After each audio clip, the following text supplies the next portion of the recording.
Buenas noches, profesor. Mi nombre es Sasha Silva y yo les voy a explicar sobre el ciclo de Krebs. Bueno, la primera molécula que se involucra en el ciclo de Krebs es el piruvato, que se deriva de la glucólisis.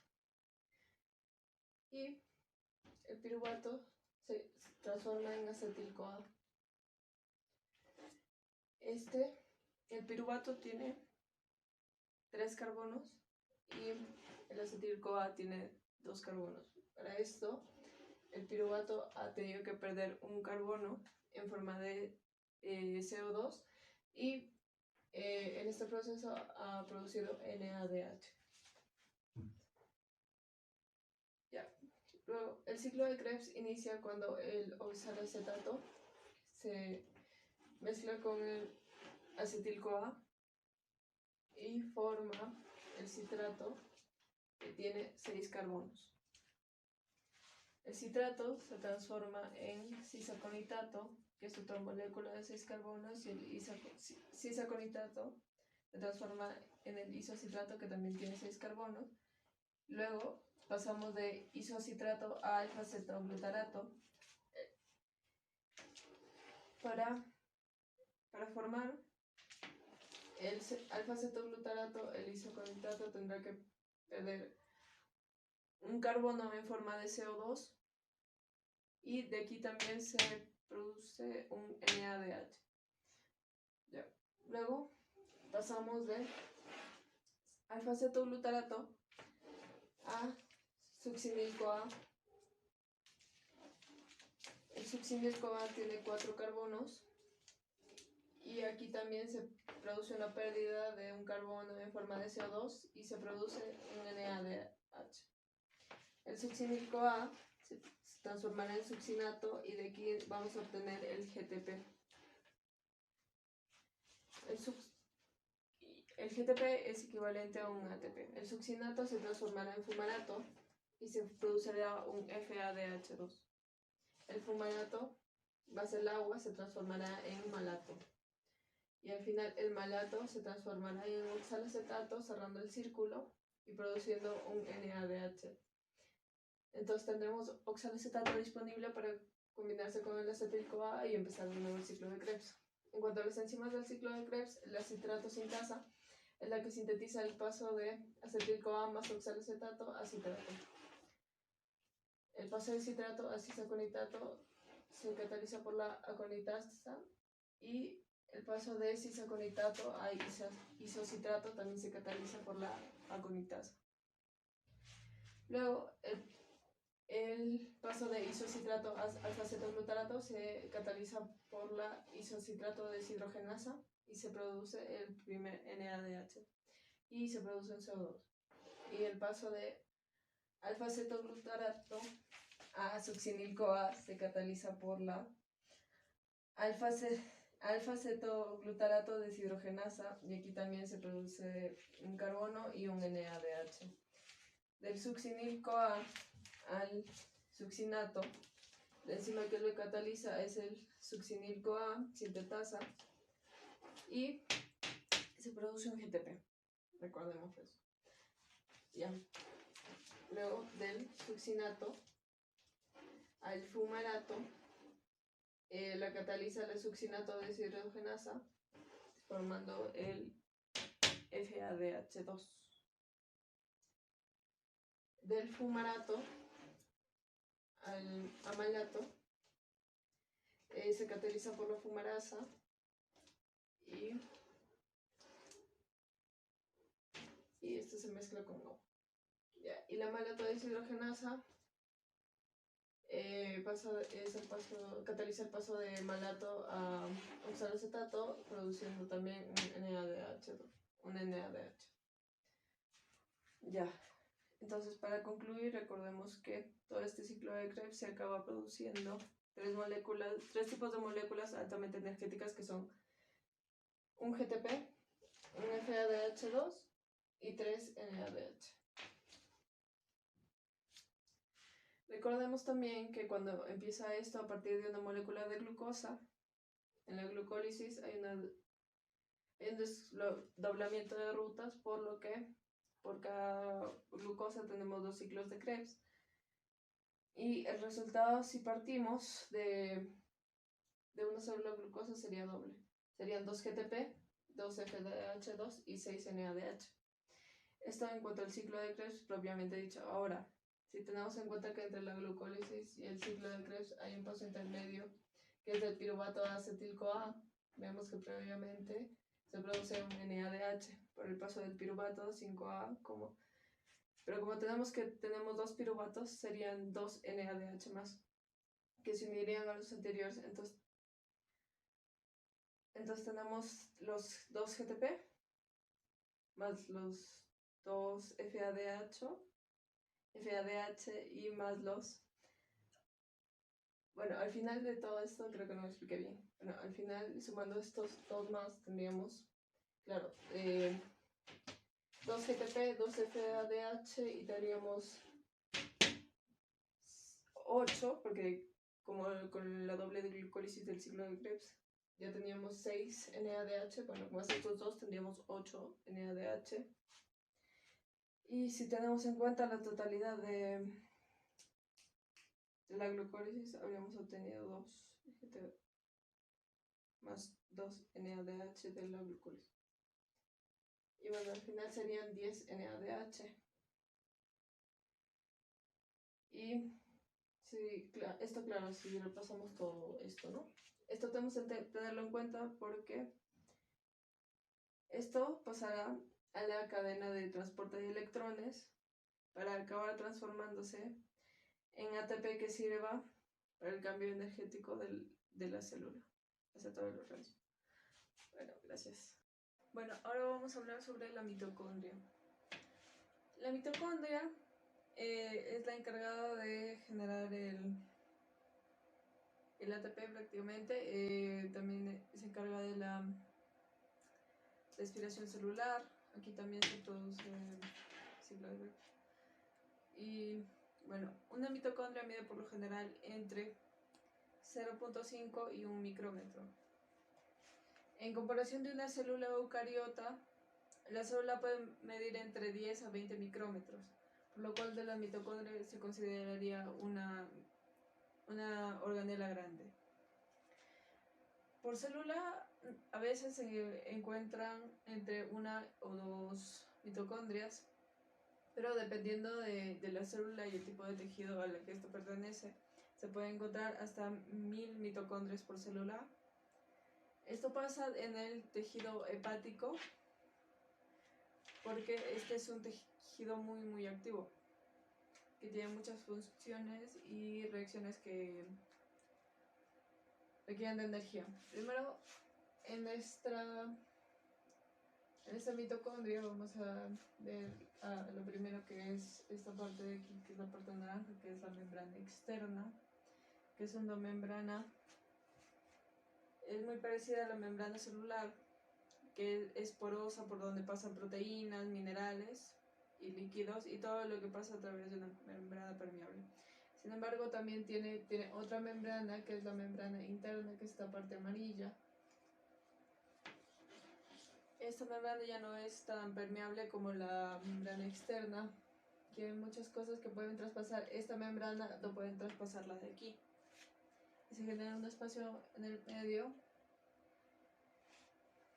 entre una membrana y otra, que se considera el espacio intermembranoso.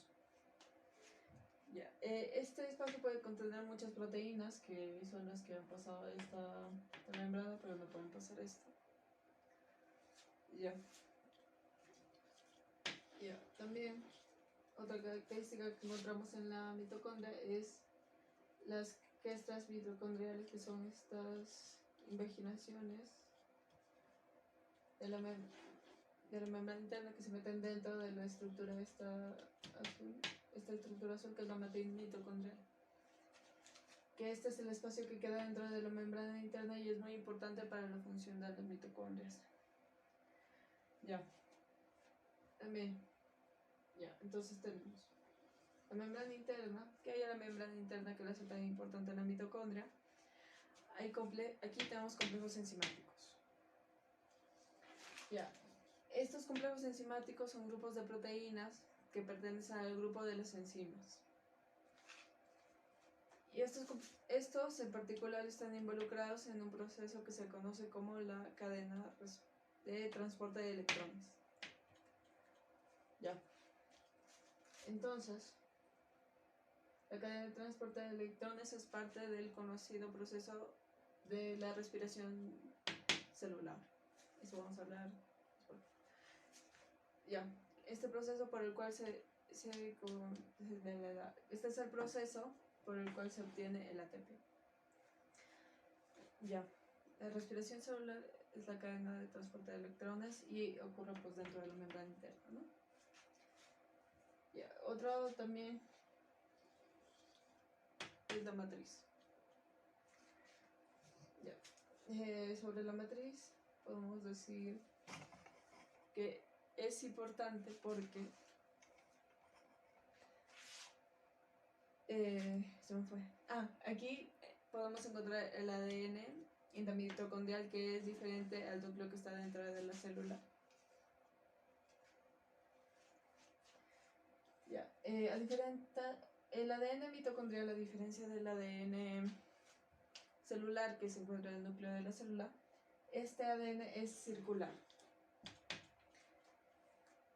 Y el ADN dentro nuclear es en una doble hélice, ¿no? El ADN mitocondrial es más parecido al ADN de las células procariotas, y contiene la información solo para 13 proteínas y tiene 13 genes, se podría decir, ¿no? Los mitocondrios utilizan más de 13 proteínas, pero estas vienen desde la información codificada del núcleo. Estas se utilizan para todos los procesos de la respiración celular. ¿Qué más encontramos en la matriz? Tenemos ribosomas especiales conocidos como mitorribosomas. Son estos puntitos, no sé si se ven. Y son estructuras que los ribosomas normalmente son estructuras que se encuentran dentro del citosol de la célula. También sería como que esto sería el citosol y el ADN del núcleo, ¿no? Ya, también. Estas estructuras permiten sintetizar las proteínas.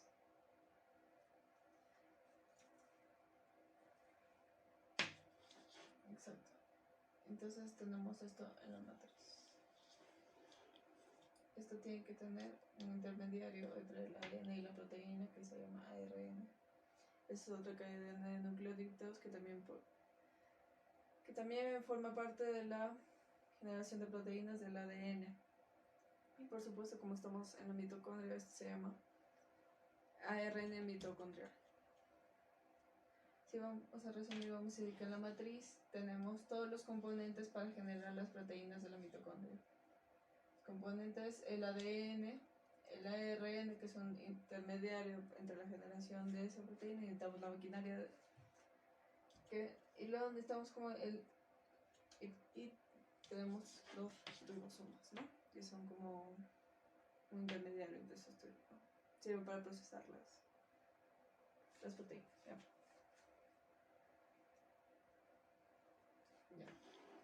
Entonces, todos estos son esenciales en el proceso de la respiración celular. Entonces, eso sería todo con respecto a la mitocondria en sí. En el otro video hablamos de la cadena respiratoria. Bueno, el proceso que vamos a estudiar ahora es ¿qué es la cadena respiratoria y la fosforilización oxidativa? Este proceso se realiza dentro de las mitocondrias, que tendríamos, ¿no?, el espacio, el citoplasma, la membrana externa, el espacio intramembranal y la matriz mitocondrial. En el interior de la matriz encontramos la coenzima de óxido de reducción y los protones que se han obtenido en el ciclo de Krebs. El proceso que conocemos como cadena respiratoria, otra cadena de transporte de electrones, tiene como tiene varios componentes. El primero es el complejo 1. El complejo 1, este nos indica que es una mezcla de distintas proteínas de la membrana, también con una serie de compuestos que se pueden oxidar y reducir. ¿Qué es lo que va a suceder? Bueno, en el complejo 1, el NADH se va a acercar y va a cederle 2 electrones. Por lo tanto, el NADH se oxida. Estos 2 electrones pasarán al complejo 1 y el NADH se convierte en NAD y en protones. Estos 2 electrones son transportados por los distintos elementos del complejo 1. Y en este proceso se va generando energía. Esto nos va a permitir bombear o expulsar de manera activa protones, desde la matriz mitocondrial hasta el espacio intramembranario. O sea, de aquí a aquí, donde se irán almacenando. Pero claro, o sea, estos electrones no se pueden quedar en el complejo 1. Este tiene que seguir transportándose porque si no, este complejo se queda inutilizado. Gracias a un compuesto que es la coenzima Q. La coenzima Q nos va a servir para recoger esos electrones, por lo tanto el complejo 1 se oxida y la coenzima Q se reduce. Y llevado por la coenzima Q pasarán al complejo 3. El complejo 3, ¿qué va a suceder? Pues los distintos elementos del complejo van a ir pasándose los electrones que van a reducir, se van a oxidar. Y la energía que obtendremos de estos diferentes potenciales, estos dos nos sirven para bombear de nuevo electrones, ¿no? Estos se almacenan protones de hidrógeno en el espacio intermembranario. Esto por aquí. Bueno, de la misma forma, estos electrones que ahora estaban en el complejo 3 tienen que pasar al citocromo 3C. Y este citocromo C es reducido y los transfiere hasta el complejo 4. Y este se vuelve a oxidar. En el complejo 4, los electrones van a ir a su aceptor final. ¿Y este cuál es? Este es un átomo de oxígeno. Y un átomo de oxígeno, o media molécula de oxígeno, con 2 protones, se van a unir. Los electrones van a pasar por ahí y vamos a formar una molécula de agua. Y por eso decimos que el oxígeno es el aceptor final de los electrones, y por esto hablamos de que esta es una respiración aeróbica, porque el oxígeno es el aceptor final de los electrones. Como este proceso genera energía, también vamos a bombear protones y seguimos concentrando protones en el espacio intramembranario. Hay otra coenzima de óxido de reducción que es el FADH2, que también tiene un potencial redox de reducción, pero es más pequeño que el NAD, y por lo tanto no puede pasar sus electrones al complejo, pero los cede al complejo 2. Que el complejo 2 se encuentra aquí más o menos. Complejo 2. Y este cede sus electrones. Ya. Y es un proceso, pues, similar a lo que ya hemos visto, ¿no? Se oxida, le pasa sus electrones y este se convierte en FAD. Ya, entonces, y bueno, del coenzima Q pasa al complejo 3 y luego por un bombeo de protones, esto pasa al complejo 4, del 3 pasa al citocromo C, del citocromo C al complejo 4, y luego ya se convierte en el oxígeno y se forma agua. ¿Qué pasa con estos protones que hemos concentrado en el espacio intramembranario? Pues que hemos generado de esta manera un gradiente. Una diferencia de concentración. Los protones de ahí están almacenados. De alguna manera podemos imaginar que están concentrados en ese lugar y que existe una cierta tendencia a volver hacia el interior de la matriz gris.